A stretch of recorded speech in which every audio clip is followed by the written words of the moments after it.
بسم اللہ الرحمن الرحیم الحمدللہ رب العالمین والعاقبۃ للمتقین والصلاۃ والسلام علی سید المرسلین محمد وعلی آلہ واصحابہ اجمعین اما بعد فاعوذ باللہ السمیع العلیم من الشیطان الرجیم بسم اللہ الرحمن الرحیم عن علی رضی اللہ تعالی عنہ قال رسول اللہ صلی اللہ علیہ وسلم انا دار الحکمت وعلی بابها او کما قال علیہ السلام۔ مولا مرتضیٰ شاہ مشکل کشا حضرت علی شیر خدا رضی اللہ تعالی عنہ ارشاد فرماتے ہیں، رسول اکرم نور مجسم صلی اللہ علیہ وسلم نے ارشاد فرمایا، انا دار الحکمت وعلی بابها، میں حکمت کا گھر ہوں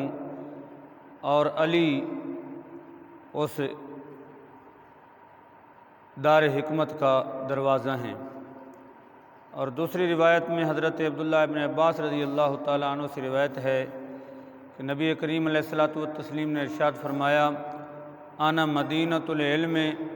وعلی بابها من اراد العلم فلیات الباب، کہ میں علم کا شہر ہوں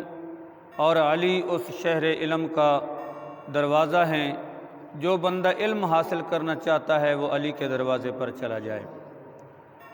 مولا مرتضیٰ حضرت علی شیر خدا رضی اللہ تعالی عنہ وہ ہستی ہیں جنہوں نے آنکھ مبارک کھولی تو چہرہ والضحیٰ کے جلوے سامنے سے، اور نبی اکرم نور مجسم صلی اللہ علیہ وسلم کے گھر میں آپ کی صحبت میں آپ نے پرورش پائی۔ آپ کا لڑکپن، بچپن، لڑکپن، جوانی اور سارا دور رسول اللہ صلی اللہ علیہ وسلم کی رفاقت میں گزرا، اور درسگاہ نبوت سے آپ فیض یاب ہوئے، اور اس قدر علم کی بلندیوں پر پہنچے جس کی گواہی رسول اللہ صلی اللہ علیہ وسلم نے خود ارشاد فرمائی، اور آپ نے ارشاد فرمایا کہ لوگوں میں علم کا شہر ہوں اور علی اس شہر علم کا دروازہ ہیں۔ اللہ رب العزت نے باب علم و حکمت حضرت مولا مرتضیٰ علی شیر خدا رضی اللہ تعالی عنہ کو علم کے وہ خزانے عطا فرمائے۔ آپ فرماتے ہیں کہ میں قرآن پاک کی پہلی سورت فاتحہ کی اگر تفسیر لکھوں تو 70 اونٹ اس کے بوجھ سے بھر جائیں، پھر بھی وہ سورت فاتحہ کی تفسیر جو ہے اس سے بھی زائد ہو، 70 اونٹ اس کے بوجھ سے بھر جائیں، لاد دیے جائیں۔ تو اس قدر علم اللہ رب العزت نے نبی پاک کے طفیل مولا مرتضیٰ حضرت علی شیر خدا رضی اللہ تعالی عنہ کو عطا فرمایا۔ حضرت علی شیر خدا رضی اللہ تعالی عنہ کے فیصلے وہ عظیم فیصلے ہیں جو اپنی مثال آپ ہیں اور رہتی دنیا تک یادگار رہیں گے۔ نبی کریم علیہ الصلاۃ والسلام کے ساتھ اخوت اور آپ کے ساتھ محبت کا یہ عالم ہے کہ جب رسول اللہ صلی اللہ علیہ وسلم نے ہجرت فرمائی تو جو لوگ تلواریں لے کر رسول اللہ صلی اللہ علیہ وسلم کے حجرہ کا محاصرہ کر رہے تھے اور آپ کے خون کے پیاسے بن چکے تھے، لیکن فانوس بن کے حفاظت جس کی ہوا کرے، وہ شمع کیسے بجھے جسے روشن خدا کرے۔ تو رسول اللہ صلی اللہ علیہ وسلم اپنے رب کے حکم سے صحت و عافیت اور سلامتی کے ساتھ تشریف لے گئے، تو آپ کے پاس وہ جو تلواریں لے کر آپ کے خون کے پیاسے بن چکے تھے ان لوگوں کی امانتیں پڑی ہوئی تھی، تو آپ کو یہ فکر دامنگیر تھی کہ یہ امانتیں ان لوگوں کو صحیح سلامت کون واپس کرے گا۔ تو ہجرت کی رات محبوب مکرم صلی اللہ علیہ وسلم کی نگاہ انتخاب نے اس معاملے کے لیے جس ہستی کو منتخب فرمایا وہ مولا مرتضیٰ حضرت علی شیر خدا رضی اللہ تعالیٰ عنہ تھے۔ اس رات رسول اللہ کا بستر کوئی پھولوں کی سیج نہیں تھی بلکہ کانٹوں کا بچھونا تھا اور موت کو گلے لگانا تھا، لیکن رسول اللہ صلی اللہ علیہ وسلم کے حکم کے مطابق مولا مرتضیٰ حضرت علی شیر خدا رضی اللہ تعالیٰ عنہ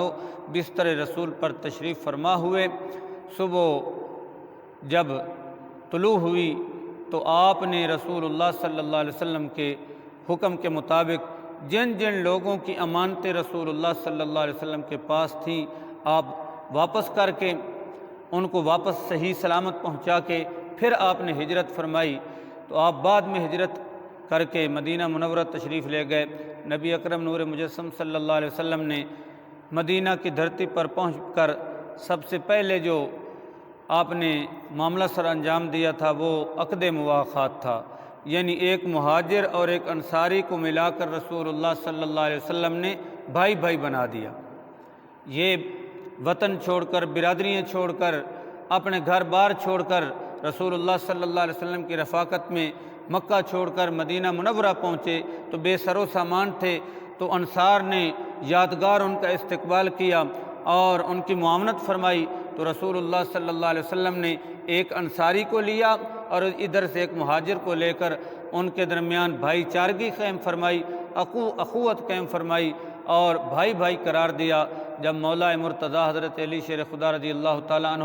ہجرت کر کے مدینہ کی سرزمین پر پہنچتے ہیں تو آپ کو پتہ چلا کہ رسول اللہ صلی اللہ علیہ وسلم نے ایک مہاجر اور ایک انصاری کو آپس میں بھائی بنا دیا، تو اب کوئی انصاری جو ہے باقی نہیں بچا، تو آپ کی آنکھوں سے آنسو آ گئے۔ نبی اکرم صلی اللہ علیہ وسلم نے پوچھا علی روتے کیوں ہو؟ عرض کی حضور میں اس شرف سے محروم رہ گیا ہوں کہ میرا اس مدینے کا باسی انصار میں سے کوئی بھائی نہیں۔ تو میرے محبوب صلی اللہ علیہ وسلم نے ارشاد فرمایا علی پریشان ہونے کی ضرورت نہیں، انت اخی فی الدنیا والآخرہ، تو دنیا میں بھی میرا بھائی ہے اور آخرت میں بھی میرا بھائی ہے۔ لیکن تاریخ گواہ ہے کہ کبھی بھی مولا مرتضیٰ حضرت علی شیر خدا رضی اللہ تعالیٰ عنہ نے، حالانکہ حضور نے انہیں بھائی قرار دیا اور رشتے کے اعتبار سے چچا زاد بھائی بھی تھے، لیکن کبھی بھی مولا مرتضیٰ حضرت علی شیر خدا رضی اللہ تعالیٰ عنہ نے رسول اکرم صلی اللہ علیہ وسلم کو بھائی کہہ کر نہیں پکارا۔ جب بھی پکارا یا محمد ہو یا رسول اللہ کے پیارے القاب سے، پیارے الفاظ سے یاد فرمایا۔ بہرحال بڑی فضیلتیں ہیں، بڑی عظمتیں ہیں، اور انہی کے گھرانے میں رسول اللہ صلی اللہ علیہ وسلم نے بڑا وقت گزارا، اور ان کی والدہ محترمہ حضرت فاطمہ بنت اسد سلام اللہ علیہا کو حضور اپنی منہ بولی ماں قرار دیا کرتے تھے۔ بڑی عظمتیں ہیں، بڑی فضیلتیں ہیں حسنین کے ابا حضور مولا مرتضیٰ حضرت علی شیر خدا رضی اللہ تعالیٰ عنہ کی۔ بالآخر یہ علم کا آفتاب 21 رمضان مبارک یعنی آج کے دن یہ ہمیشہ کے لیے غروب ہو گیا۔ اللہ تعالیٰ ان کے علمی فیضان سے ہمیں بہرہ ہونے اور استفادہ کرنے کی توفیق عنایت فرمائے، اور اللہ تعالیٰ ان کی قبر منور پر اپنی کروڑ رحمتیں نازل فرمائے۔ وآخر دعوانا ان الحمدللہ۔